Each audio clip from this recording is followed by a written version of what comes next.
want to thank you very much for joining us today. I know you all have very busy schedules. In coming today, you are supporting our panelists in recognition of Women's History Month. And for those of you that cannot make the live event, today's events will be available on YouTube and on our website. So spring is a time of renewal, and we've all faced so many challenges in the past 2 years, more than any of us could ever have even predicted. COVID fatigue is real. The trauma, the anxiety, even depression experienced by our employees and anyone who stayed either at work or pivoted is real. Trust the science, we told them, right? But individuals didn't necessarily understand that science isn't static, right? It kept evolving. So we lost some trust along the way. But now we've turned the corner. And with new guidance from our local, our state, our federal health agencies, we're seeing reduced viral incidences, lower hospitalization rates. We're finally transitioning from pandemic to endemic. And we're hopeful again. Our leaders today represent 3 sectors: healthcare, education, and business. They've had to assess data, calculate risks, communicate decisions, and determine what was critical to their organizations. I want to thank all of you for making the time to join us today and share your experiences with us. I'll introduce you all in just a minute. First, a little housekeeping. We want to invite everybody to mute their audio for now, but feel free to leave your cameras on or off. It's lovely to see your faces, but we do recognize Zoom fatigue. So there's many folks that you might want to pin. You can actually pin a panelist by going to their box, moving your cursor over the top right corner. And we also invite you, if you want to share a reaction during the discussion or put a reaction in the chat, that would be fine too. At the end of today's discussions, there's going to be a Q&A, and we invite you to put your questions in the chat or raise your virtual hand. Marcia Sills, our events coordinator, she's going to help me with the chat today. So now let's get started. Each of our guests are leaders who help improve the quality of life in their communities. Their bios are extensive. Let me share just a few highlights. Eve Gray. Eve's the director of Lane County Health and Human Services, where she helps guide the organization's 8 divisions and 800 staff using a mission-based approach that helps the most underserved in Lane County access vital services. She embraces the ideas of servant leadership. She believes in empowering people to do what they do best. She holds a Master's of Science in Nursing, Leadership, and Administration from Walden University. Thanks for joining us today, Eve. Next, we have my presidential colleague, Dr. Jessica Howard. She's the president over at Chemeketa Community College. Dr. Howard is Chemeketa's 11th president, a position she's held since 2019. She's an Aspen New President's Fellow, and after receiving her doctorate, she decided to take classes at a community college to gain knowledge of what the student experience was. Well, guess what? She wound up taking an entire degree there. Well, welcome, Dr. Howard. Also joining us is Vonnie Mikkelsen, President and CEO of the Springfield Area Chamber of Commerce. The Chamber is a 720-member organization that serves the Eugene Springfield metro area and communities across Lane County. Vonnie has a wider range of experience helping communities thrive. There's an interesting tidbit about Vonnie that she worked with the Cartoon Network in Japan. Maybe she'll work that into one of her comments later. Welcome, Vonnie. So to kick things off, let's get started with the first question. Vonnie, we'll start with you. What are some of the ways through the past 2 years that you've had to pivot in your own work? Well, thank you for that, Marge, and thank you for the invitation to join these prominent leaders in our community and to have this discussion. And I especially appreciate your optimism in the lead-in, because I do think that we're finding the light at the end of the tunnel, and I'm excited about the opportunities through all this change that's presented before us. So what haven't we done to navigate? I don't know that ever in our life, it seems to me over the last couple of years that each of us individually through a different kind of experience, we've all experienced this crisis, if you will, in different ways and had to figure it out in different ways based on our own experiences and the tools that we brought to the table, personal and professional. So I think that's one thing that is fascinating to me and continues to be learning about myself and learning about my strengths, and also where there are opportunities to shift and change as the community evolves, as organizations and leadership roles evolve, in preparation of this new economy, if you will. That's been something that's been fascinating. I think that one of the things that in a crisis that I learned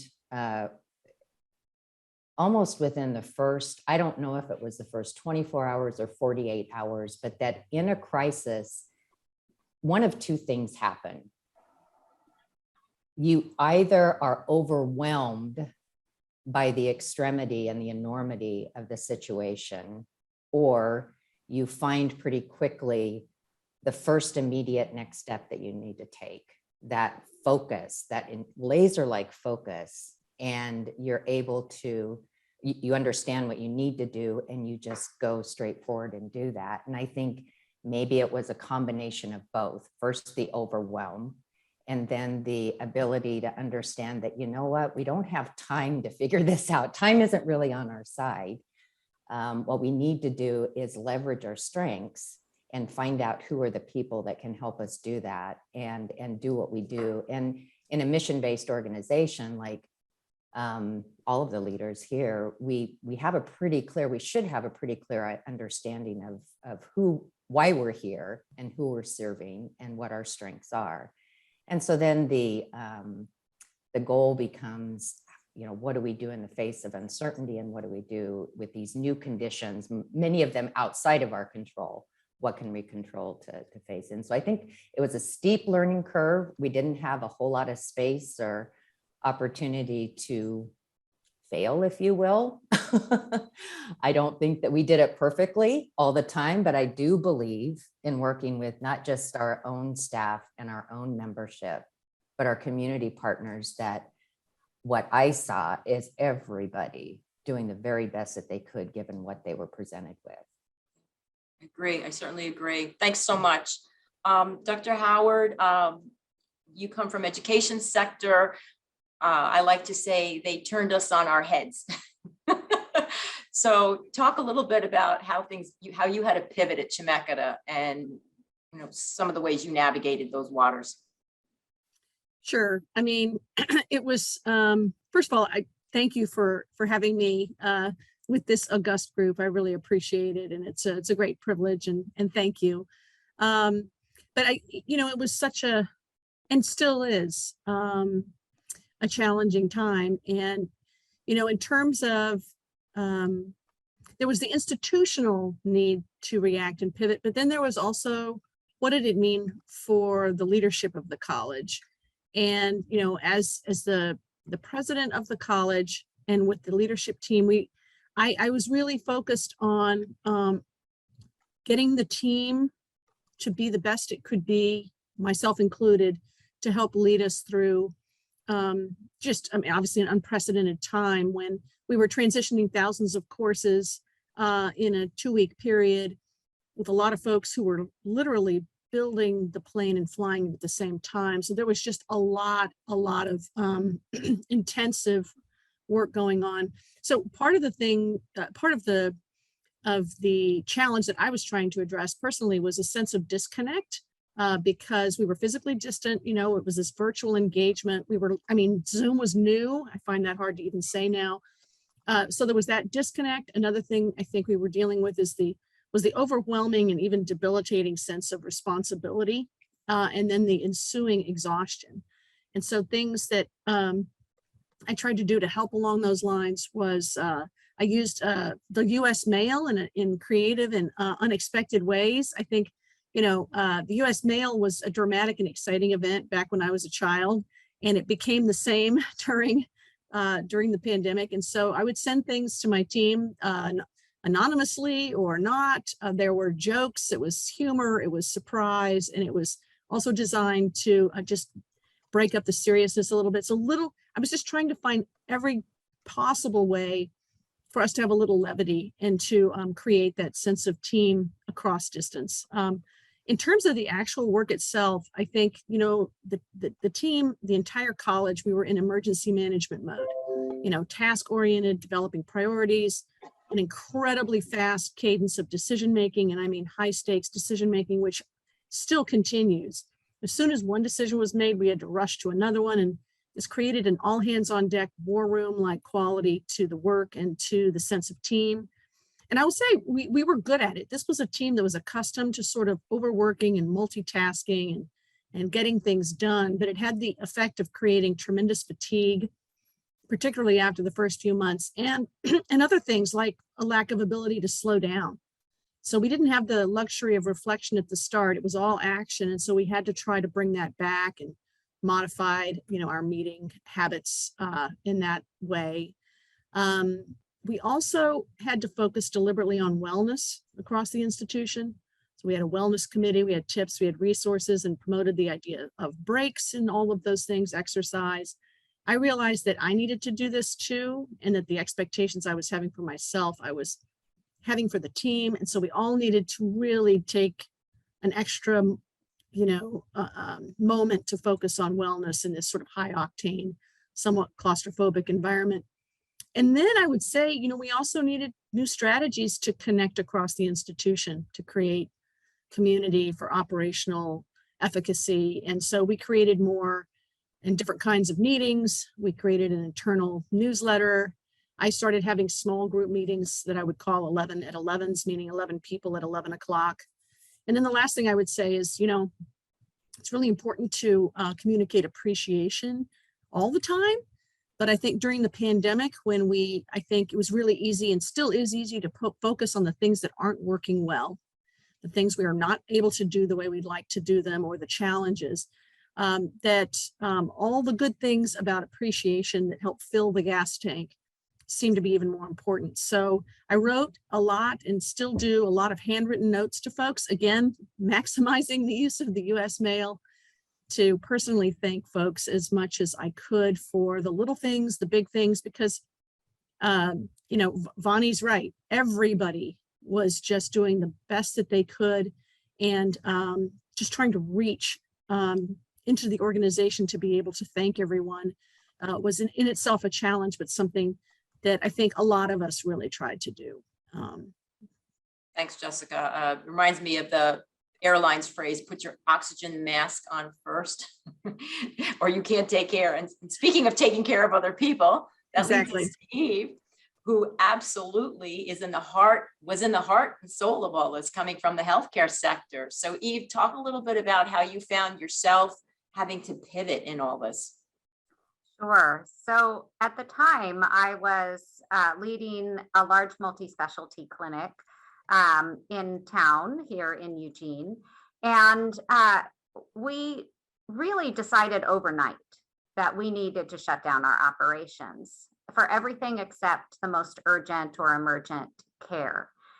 So we had to call all of our patients who were needing to come in for preventative care or for their chronic care, and tell them that we didn't know when we were going to be able to get them in. At the same time that we were pulling patients out of our clinics, we were thinking about downsizing staff and what furlough might look like, which we did have to move forward with for a period of time, furloughing some of our staff while working with those who stayed around the fear. Because at the time, we didn't know what the risk was. We were all walking into the clinic every day, interacting with patients, and we knew that they might be infected. We didn't know what the likelihood was that that would pass to us at the time, given the strategies that we were able to take to protect ourselves. Of course, at the beginning, there was a huge shortage of personal protective equipment. We didn't have what we needed to assure that healthcare professionals could protect themselves when going in with patients. And we didn't at the time have mask mandates either. We did pretty quickly. It was within a couple of months of the shutdown, but not right away. I think the amazing thing that happened is that many of our regulators and our payers pivoted in ways that allowed us to pivot in our operations. So it had always been that we could not be reimbursed the same for providing telehealth care as in-person care. And that had held us back in the healthcare industry in terms of innovation. And now all of a sudden we were faced with this pandemic, a nationwide, worldwide disaster that caused these agencies that had held out in allowing us to innovate in this type of care to turn around and say, actually, this is going to be allowed. It's going to be allowed in more settings. We're going to reduce the regulatory burden, and we're going to reimburse for that type of care. And I think that we saw something similar around remote work. So many of us work in organizations that prior to the pandemic had no interest in anyone working remotely. And we might have been told things like, that's never going to happen. And yet, when we're faced with this sort of a crisis, we innovate in ways that we never imagined possible. You know, we turned around within, for many of us, a week or 2 weeks' time. We were doing things that we had been told would never be done. And I think that's a cool part of this to look back on, is despite all of the stress and the challenge in having to pivot, having to say no to people in receiving care, having to ask people to go home or to come into this high-risk environment, all of these traumas that happened, we also engaged in incredible innovation. And that will stick with us for the long term, even as we move out of this phase where it is so acutely painful, or it has been so acutely painful. And we continue in the healthcare sector to really try to recover from the challenges related to the delaying of care. So elective surgeries were canceled for a long period of time. And I think many people outside of the healthcare sphere, if you aren't in this space and if you weren't personally impacted, you might not know that cancer surgery was defined as an elective surgery.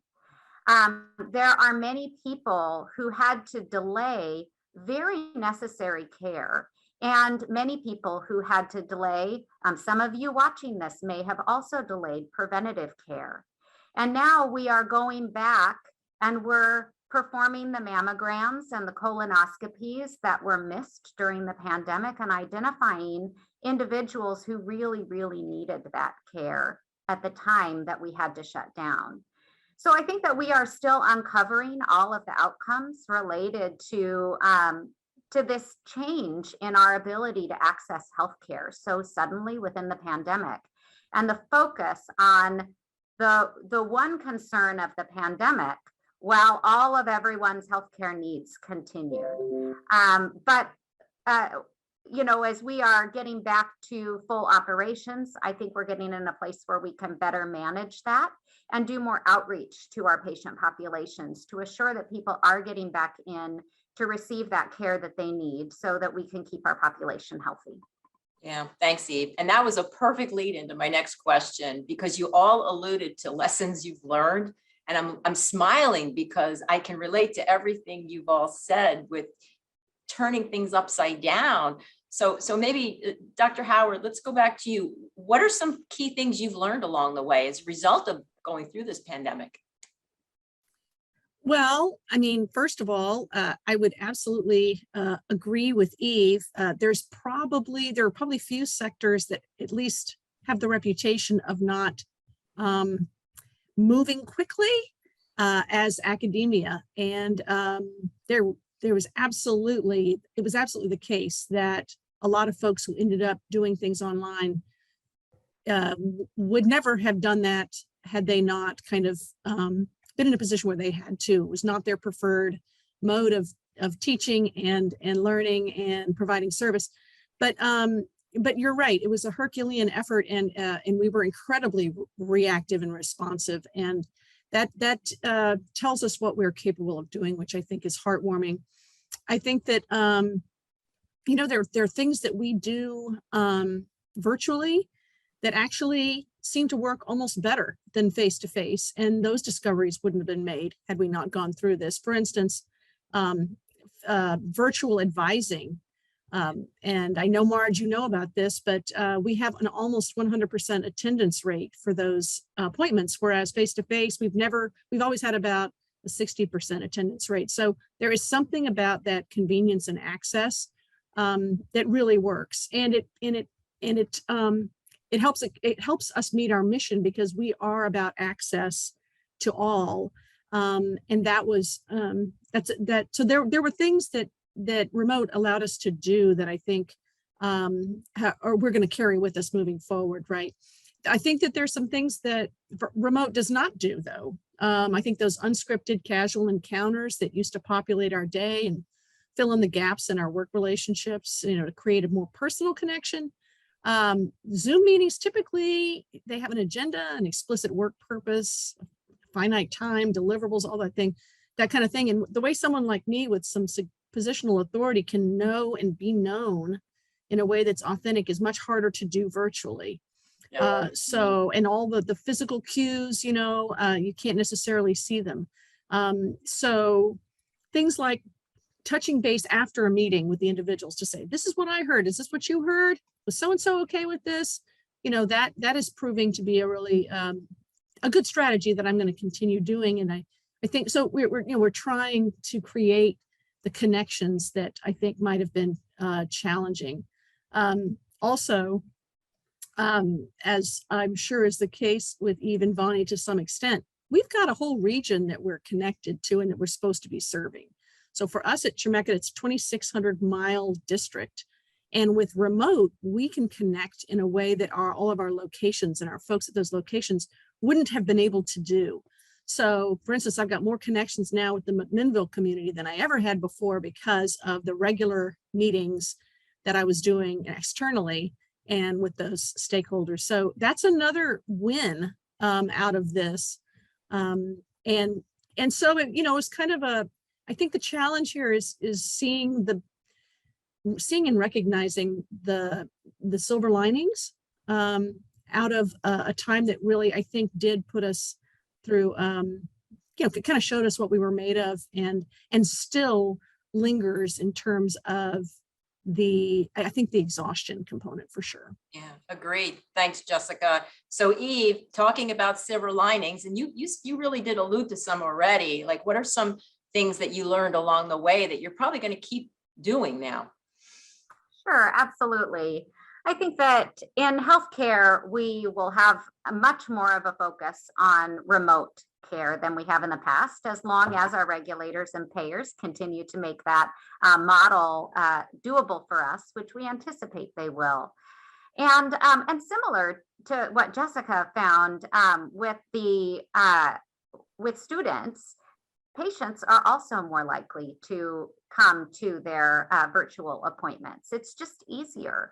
And that ability to connect to people in rural areas in particular, as long as they have internet access to be able to access some of those technologies, it decreases that burden for people to have to drive long distance to appointments, particularly for specialists, for example, who are in large metropolitan areas. And flexibility in the workplace. As leaders, we worked with all of our staff as schools shut down, as children were at home, and our staff were trying to balance having to educate their children, care for their children, and come to work all at the same time. So I think we learned a lot more about how flexible we can be with individuals and how flexible we can be in our work. And we redefined flexibility in the workplace in many ways. And I think that that's something that will stick with us as well. This is now something that applicants for many of our positions are demanding. If this seems like a position that we should be able to do in a hybrid or a remote model, why is it that you would make me come into the office? So I think that we are as leaders, we are having to relearn how to interact with people, how to negotiate the workplace environment in a way that will promote satisfaction and longevity, which right now we are all in the midst of, whether you call it the Great Resignation or the Great Reorganization or whatever it is, but we've all been impacted by that as well. And as someone who just started a new job, you could call me part of the problem too, in that regard.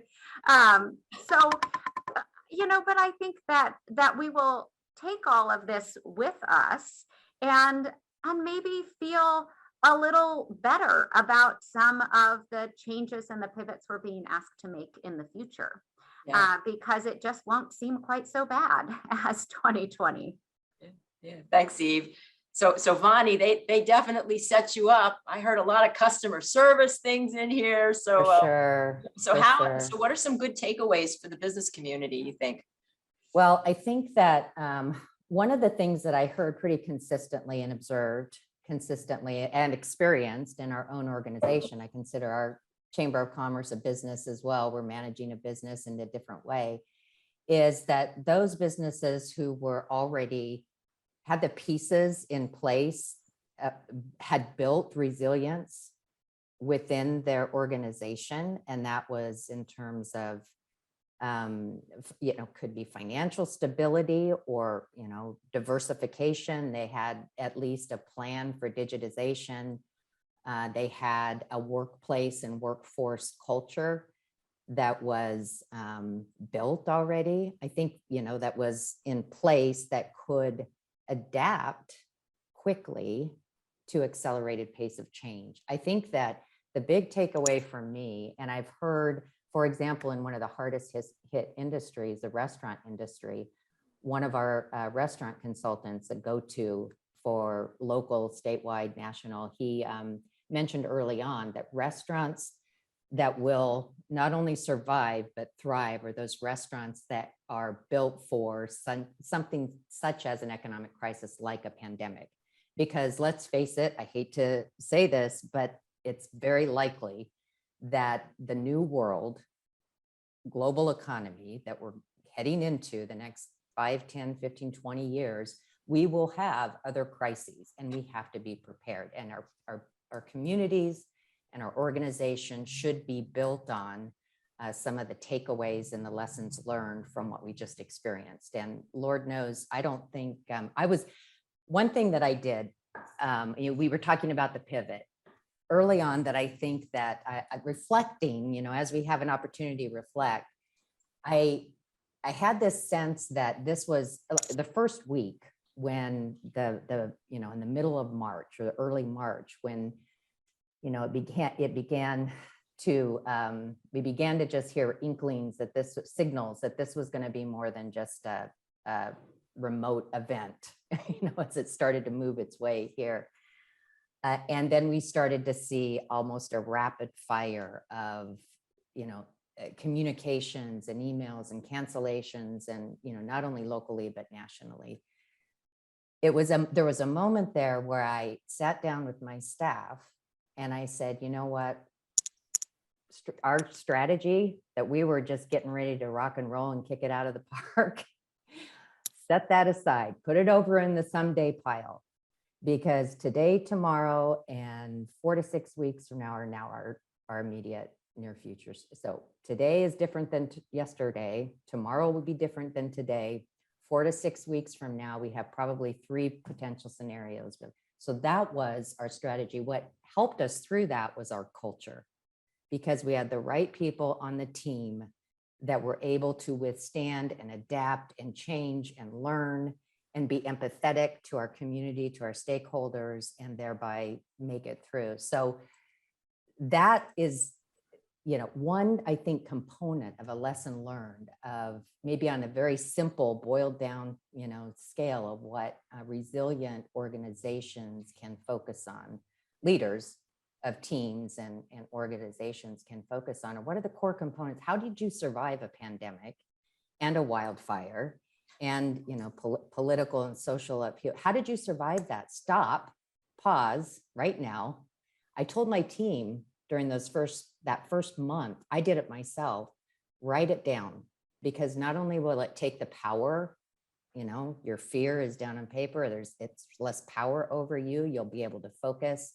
But I guarantee you in 15, 20 years from now, you might want to be telling your grandkids about this and what you learned. And by the way, I just went back this morning and looked at that, and I was like, even, and Dr. Howard, unbelievable what we not only experienced, but what we accomplished. We truly accomplished within a very, very, so I think that, what allowed us to do that? And it comes down to some of the things that, Marge, I know you know this, and it's talked about in our education community and in our workforce development issues, but what are those real 21st century skills? And it's technical skills, but beyond that, it's those, they're called soft skills, or they once were, but I say they're hard skills. Empathy, the curiosity, the ability to collaborate, adaptability, analysis and solution mindset. All those things are real. And those are the key ingredients to building, as we come out of this, building not only organizations, communities, and businesses that are resilient, but that will thrive regardless of the conditions outside of our control. That's so true. Vonnie, I know you didn't try, but you set me up again for the next question perfectly. So, you've all alluded to how you've managed to take the technology platforms and Zoom and not only survive it, but change the whole paradigm of how y'all do business, which is amazing. But the technology, although it's connecting us, as Jessica said, with people in the far ends of the county, we're all so happy with that, it's not offering those personal connections and relationships that Vonnie just alluded to. So talk a little bit about that, if you don't mind. Talk about how has technology either enhanced your community building or disadvantaged, and maybe, how are you going to work around that? Eve, let's start with you. Sure. So, just as Dr. Howard was referring to, I think that technology is great for some things, and for some things we haven't figured out how to use it yet effectively. So I think that the ability, going back to the concept of flexibility, the ability for someone to be at home and do some focused work and then check into a meeting where there's information being passed back and forth, where there's general dialogue, all of that's very effective on an online platform. Similarly, being able to connect people who are in vastly different places. I think that the connections are better now for colleagues across the country or across the world than they were prior to the pandemic. What I haven't figured out how to do is really great creative work over the electronic platforms. There's just nothing like sitting down in a room and trying to solve a problem with a group of people who are feeding off of each other and generating ideas and brainstorming. And I think part of that is because of the lack of focus that we have when we're in these electronic forums. I mean, I have gotten to the point where I have back-to-back meetings. There is absolutely no break in the middle of the day. And meanwhile, I have Microsoft Teams up. I have Microsoft Outlook up. I actually have 2 cell phones. They're all going off at the same time with urgent messages. And I'm supposed to be focusing on a meeting where I'm trying to connect with someone and I'm trying to generate new or creative ideas. It's just not possible for a human to do. And I think that when we are on the screen, we feel less like we can shut all of that out and close all of those applications compared to sitting in a room where we're accountable to the people around us. And we all agree to set our phones down and just focus amongst each other, which also builds that human connection. And then, yes, of course, the piece around just checking in with each other, getting to know each other, caring about each other as humans with those, some people call it a water cooler conversation, or it could just be walking around the office, getting to know people and developing those friendships. That is part of what connects us to the place that we work, is all of these humans and everything that we all bring with us. I find that harder to do on the electronic platform. I don't know that I have found how to build that sort of close connection with people electronically. But we will have these platforms in perpetuity, and we will use them far more than we ever did in the past, because they are effective for a number of the types of interactions that we have. Thank you. Thanks so much. There's such a common thread for all of you. It almost doesn't matter what sector you're in. It kind of leads us to our last question before we ask for questions from the group, and that is balance. People have asked me this all the time. How are you finding balance? Eve, you just described your workday. 2 cell phones, Microsoft Teams, Zoom. It is wild. Let's talk about some strategies. What have you done, some of you, that's worked, and maybe it's okay to say what's not working. How are you finding balance in all of this? Dr. Howard, what do you think? Thanks, Marge. And Eve, I was smiling when you were talking about that, because that's exactly my world. I've got 2 cell phones, the whole thing, 3 screens, and I think that's one of the challenges, right? Is that it's really, really easy to get distracted, and it's really hard to slow down. And I agree with you. There are challenges to being creative, and that's sort of the highest form of learning. So this has implications for the entire educational sector, right? How do you do this well? All the things that our faculty and staff try to do online. But in terms of how, I think this has been one of the biggest areas of learning for me personally. But for me, balance has a lot to do with space. And I didn't realize that before. So separating work from non-work space, so critical as we were at home working.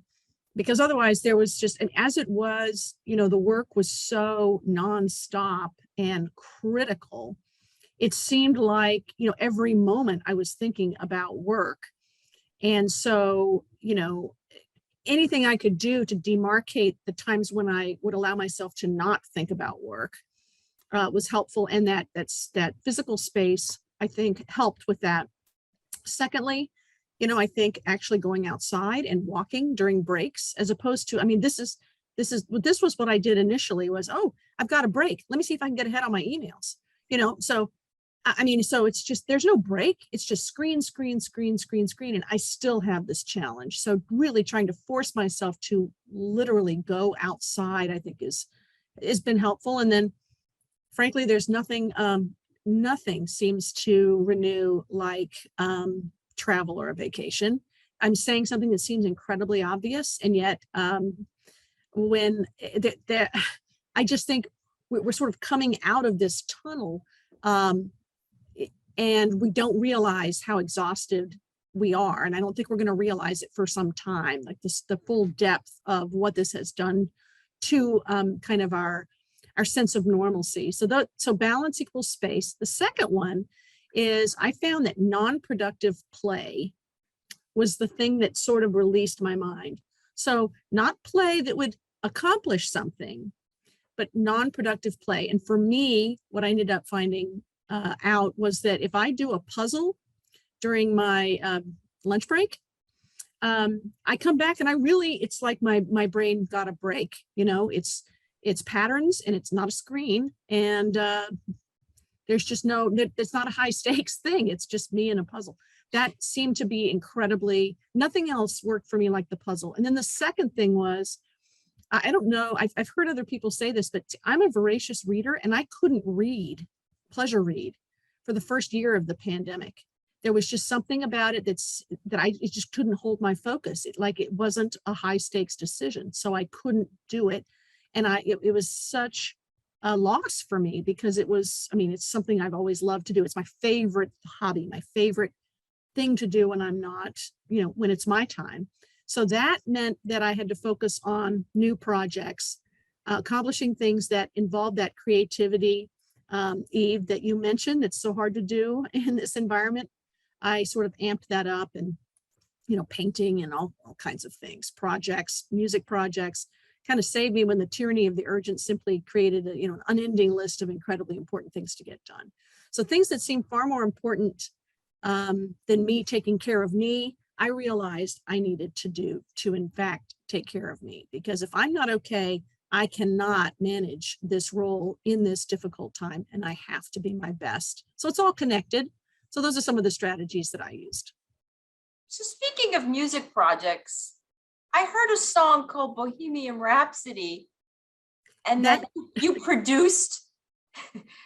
Yes, and someone named Marge was a star in that music video, as I recall.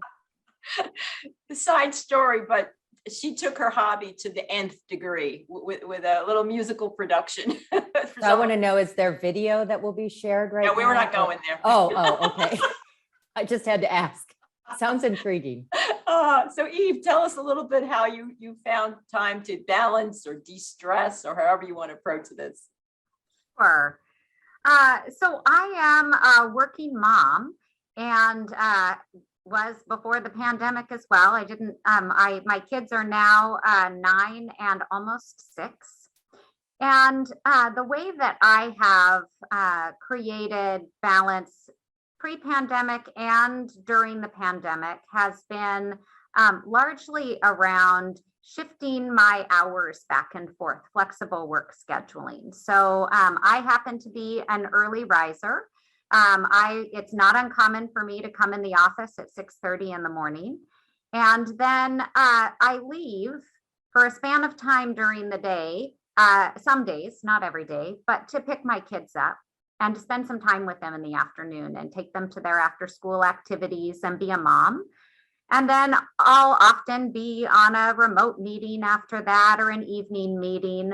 But that ability to shift back and forth more fluidly between work life and home life has, even though it lengthens my days, it makes me feel more balanced so that I can be present in all of those different places.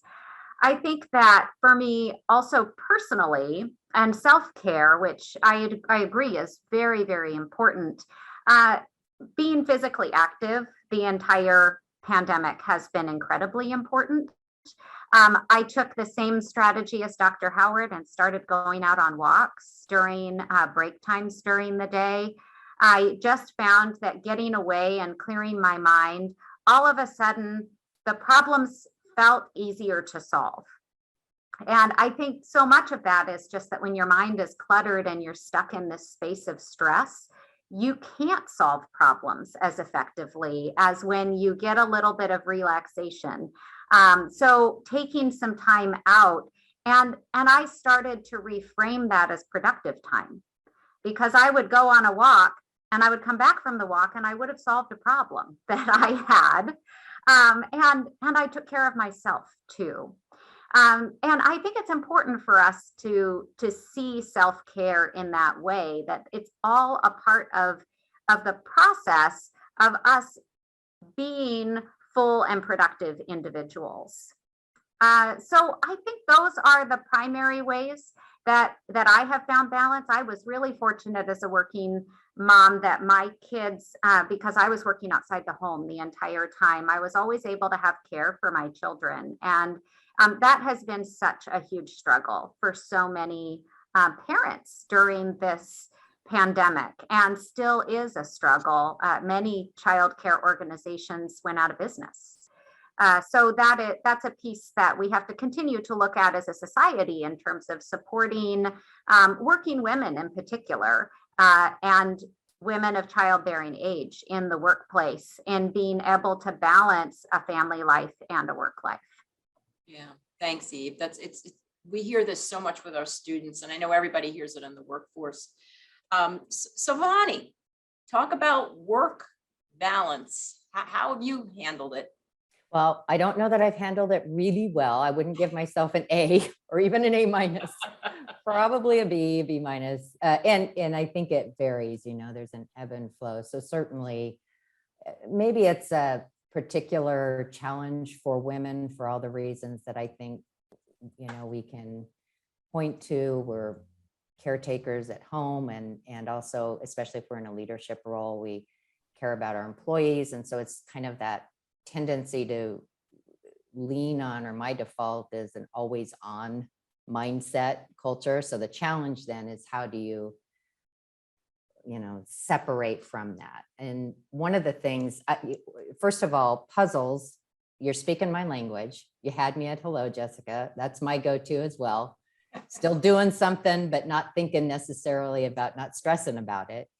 And the thought about creating space is something that has intrigued me for many, many years. And I think it comes from my experience in Japan and sort of a mindset and a culture. If you think about some of their traditions, their tea ceremony, bonsai, the creativity sits in the space. So space creates form. I'll never forget one of my mentors from Japan saying that always has stuck with me. And so when I create, for example, that's in strategy or in workplace environment, space is more important than everything that you put in to the spaces in between. So I take that to heart when we're, in creating sort of the goals and the plans and the vision for the organization, working with our board or working with the staff. And then it's a daily challenge, okay? Because it's very, very easy to think that the more you do, the better you're at it. When in fact, it's the space in between the things that you are doing where your best work happens. Your creativity, like Eve said, your productivity, your thought processing, your new sort of approaches that you never would have thought of because your blinders are on when you can't see the forest for the trees. Yeah. And so this is just sort of a mindset principle and thing that I carry with me. It's been transferable to everything that I've done, both personally and even, professionally, and then even personally. Tactically, so some of the things that I've done, and I'm a dog mom, Eve. So I'm a working dog mom. Is like working dog mom, and I'm fortunate that I have a very happily retired husband who is wonderfully supportive on the home front, because without that kind of support, it just multiplies the stress on, I think, working women. But walking the dogs, boy, have I, like you said, it solved some major, major problems. And whether I remember it the next day or not is beside the point. I feel much better. So the walks, on a regular basis, taking the dogs out in nature and the trails, it's the best way to forget, or put things in perspective, which I think was most important during times of, like we've been through, crisis, ongoing, conflict resolution. And it's interesting that you mentioned, Jessica, that you had trouble. I completely understand that. We were so overwhelmed and exhausted by everything else that was going on. So it's hard to enjoy some of those things like reading that, otherwise that was our first go-to. So it's very, very interesting. I happen to find, and I was surprised by this myself, and it really doesn't even make sense that much. I'm still trying to figure this out, but especially the first 6 to 12 months when all this was overwhelming and new. And really, I was just trying to find a healthy perspective on things. And so I found myself gravitating towards novels that were set in World War I and World War II. And through the stories of those, people and the hardship, reflective of those times, it kind of gave me perspective and hope, I think, and a little bit more courage to come back and then face what was really going on with me. So the other thing I've committed to, Marge, and not for programs like this, but when I'm setting a meeting, it's no more than 45 minutes, because I need 15 minutes in between to process and prepare for my next meeting. So I try my darndest not to set back-to-back meetings. I will honestly say most of us learned that a little late. I know, myself included. And I'm still working on it. We're all working on that one, I think. So I don't know if you can see the chat, but you're starting to stimulate some great questions. So if you don't mind, I'm going to pop into some of the questions to the group. there's one here on, Eve, you'd mentioned the space of stress, and that kind of triggered a question in one of our viewers. How much space should we be giving our stress? You know, and that's an interesting question in and of itself. What do you think? Do we give too much? Well, I think a lot of that is a personal question on because stress in and of itself is not a bad thing. Right. We perform better when we experience a healthy level of stress. But it's when that stress starts to make us feel drained, and when we're feeling the physical symptoms. Many of us probably experienced issues sleeping during the pandemic. We found tenseness in places in our body that was very uncomfortable, you know, neck, back, and maybe had stomach symptoms. That's the body's way, I think, of telling us that we're experiencing too much stress. And then we all have to identify what are the ways that we can take care of ourselves so that we bring that back down to a manageable level and a healthy level for us to be able to continue moving forward at the pace that we need to in our lives. Yeah. So we've brought up some strategies, but there's a myriad out there of ways that that we can bring that back to a manageable level. So for me, my goal is never to eliminate stress, but I don't want it to overwhelm me. Yeah. I had an actor brother who always said stress is good before you go on stage. You know, one of the viewers is asking about PTSD, post-traumatic stress syndrome, and with related, though, specifically to COVID. And as more and more people are going back to work, whether it's in the clinics or in a college or Vonnie out in business, you know, we have colleagues, we have folks that are legitimately afraid to go in crowds or come back. Can we talk a little about, because that's got to affect you all. How should we be approaching folks that have real stress over coming back, whatever that means in your situation? Vonnie, you look like you've got something you're thinking here. Yeah, just off the top of my head, I think the important thing for all of us is to give each other a little bit of grace and space again to process this. It's been traumatic. And I think for leaders or organizations that might be designing programs for in-person or events for in-person, even businesses that are inviting customers back that perhaps they hadn't, or their workforce, is to be aware that might, you know, there is a potentially, you know, a legitimate concern. And not everybody is the same. Their experience has been different.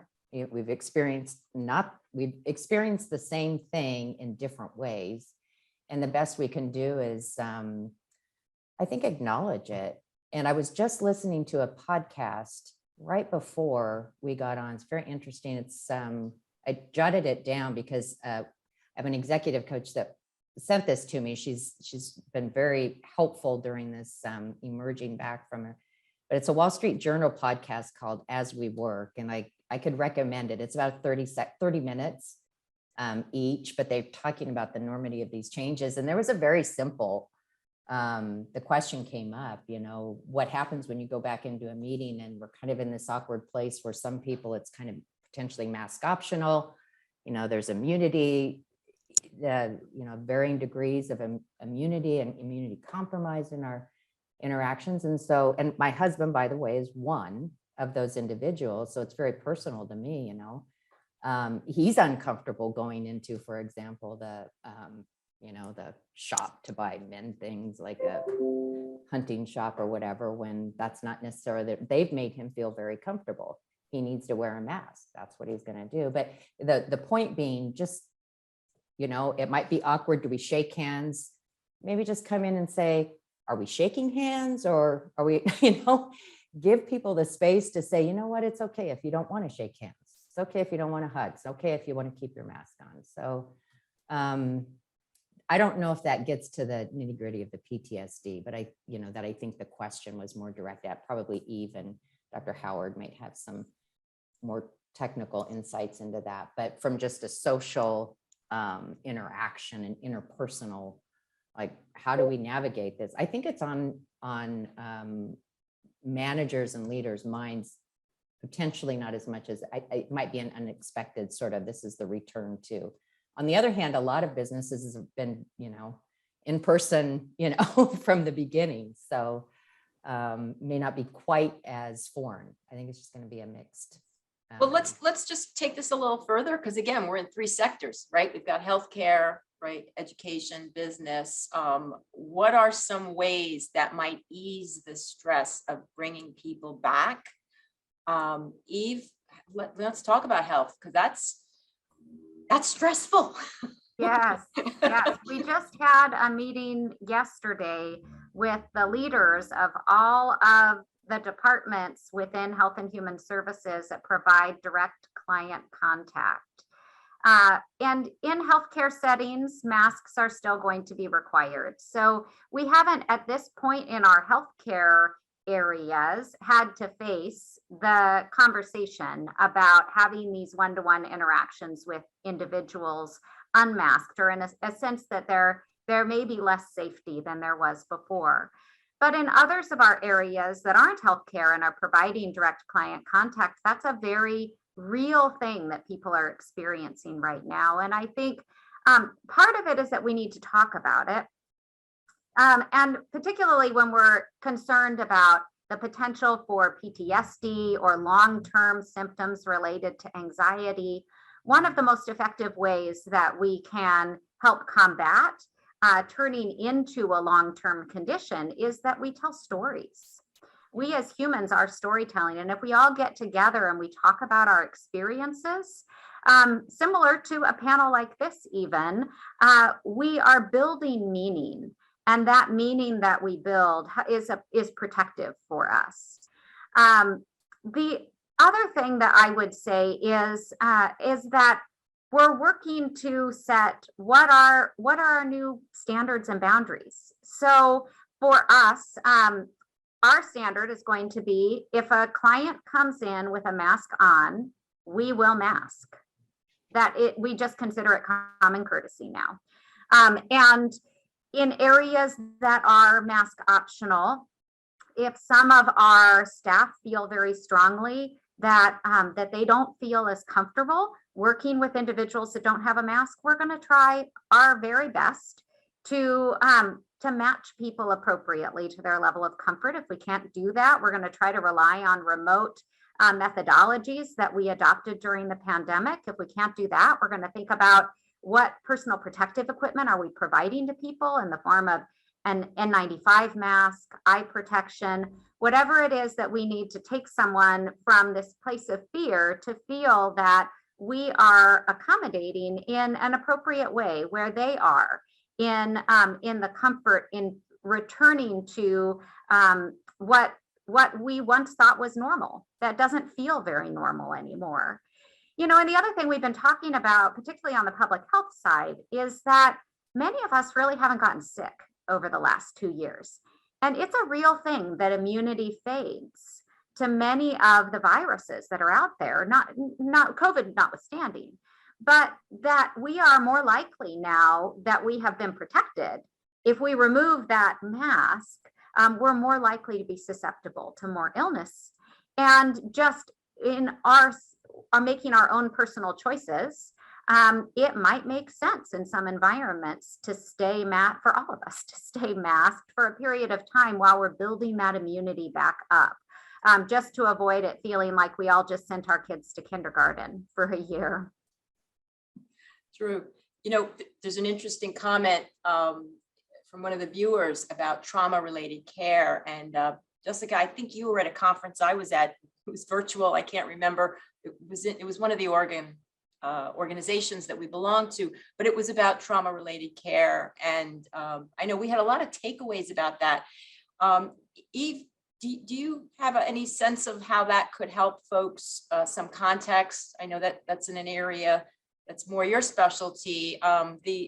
the presenter at the time talked a lot about folks needing to have control, which does help. You know, it helps those of you in leadership positions that the folks that work with you need to have, because so much control has been taken away from them with the pandemic, that there is a need to now maybe have more control in our personal spaces and our lives. Any thoughts on that? Yeah, I think when I think about trauma-informed care, I think about individualized care, that we sit down and we take the time to connect to people, to understand what is it that this individual that's sitting in front of me is bringing with them that's impacting how maybe they're reacting. And if we can all be thoughtful when someone reacts to us in kind of a negative or aggressive or maybe fear-based way, if we stop and take a step back and ask the question, what might have I just triggered in you, and how can I behave differently in the future so that we can build a stronger, more collaborative, more cohesive relationship? That's really the type of interactions with people that can help us to have a trauma-informed approach, also promoting diversity and inclusion. Yeah. All of those things are tied up with many of the same strategies.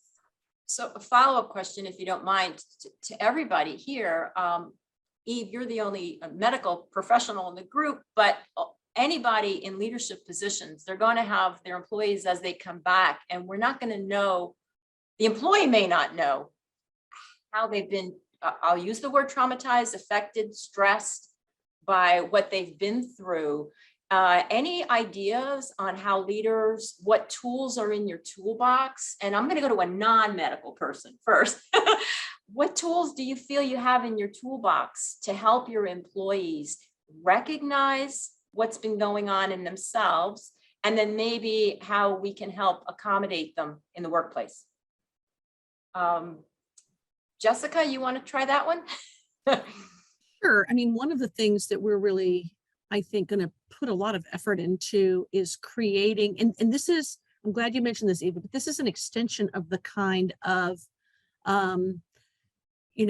internal and professional development that we do around cultural competency, which is really, it's not the golden rule, which is treat everyone like you'd like to be treated. It's the platinum rule. I don't know what it is with the medals. The platinum rule, where you treat others the way they want to be treated. So it's this whole other focus, right?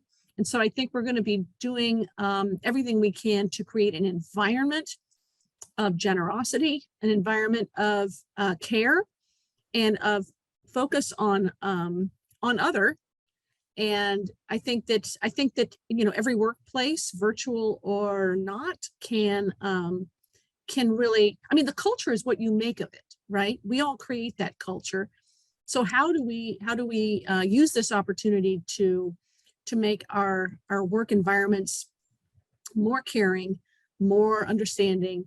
And some of this is in that sort of what I would call squishy realm of culture. Some of it is reflected in our policies, our procedures, how are we handling leave requests? I mean, this whole issue of what does it mean to come back? And it is going to be an individual kind of experience, right? I mean, to assume that we're all going back and we're all going to just need this, and that's as you said, Eve, this is a personal journey, and one that I think I would guess that a lot of us don't really know, again, the extent to which we've been affected by some of this. So how to understand how to have conversations about it, I think that's super important. I think, as I read at one point, that female leaders who have gotten themselves into leadership positions tend to feel an over responsibility. They tend to feel that they're very affected by the concept of being perfect or perfectionism, right? Trying to get everything exactly right. And then it's this trying to manage the unknown is very challenging when you evaluate yourself in these ways. So I think, how we use whatever, science, mental health, resources. Again, we need a lot more of those. I think we're starting to understand that. I know our students in the educational realm need a lot more mental health than I think we ever realized. What's our role in that? How do we connect people to that? I think it's a whole area of focus that we need to apply ourselves to. Yeah. Vonnie, what do you think out in the business world? This is tough for them. I understand that, but what are you hearing? Yeah, well, because of the elevated and accelerated changes in workforce, so the demands of the new workforce, the new world of work.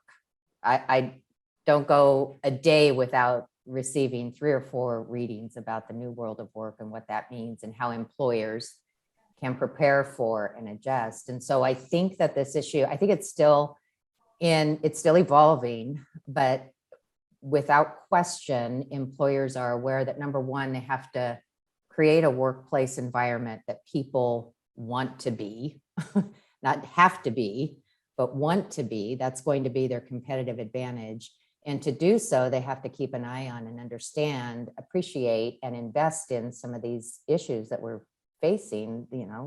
Reality is whether it's chronic mental health issues or sort of that just employee, what do they call it? Employee health benefit, where there's ongoing, there's a provider or a component of your health insurance that's a benefit of insurance. So partnerships in the community, I think it will be sort of systematic. Those sort of systematic solutions, I think, will continue to evolve and improve to the benefit of addressing some of these real social impacts from the pandemic. On the other side of it, just at a micro level, at a manager level, whether you're a leader of an organization or a manager of a team, I think it goes back to, again, that space. So we have to be conscious and purposeful, very, have intent in our day to remember that space is where we allow for these conversations and we can be good listeners and demonstrate authentic empathy. And we don't have to, like Jessica alluded to, we don't have to be the problem solver all the time. That's not what has to happen all the time, but leaving the space to understand and then potentially offer a connection or a space. We think that let's not forget that the pandemic wasn't the only crisis that our employees and our community faced last year. And I'm not talking about the wildfire, the socioeconomic or socio-political upheaval. Now we're talking about inflation, but just, on my team, I have a very small team of 7 employees, including myself. We had an elderly employee, and I was very proud of my 5-generation staff.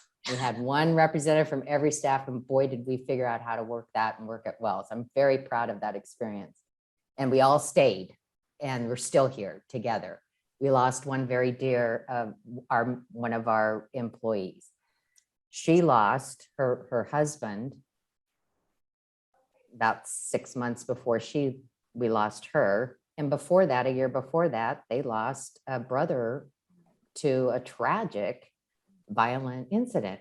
This is all during COVID. So it's not, it's just exasperated the emotional trauma. Everybody had, I would imagine every team has some kind of experience or some way to relate to that. So, I think that I learned that one of the challenges was the remote workplace environment was not conducive for me as a leader to read my team, their physical and mental well-being. It was just not, it didn't replace that, seeing them every day and just sort of observing and sensing where they are and what they were dealing with, and then being able to just say, hey, Judy, come in here and let's have a seat and talk about this. What do you need?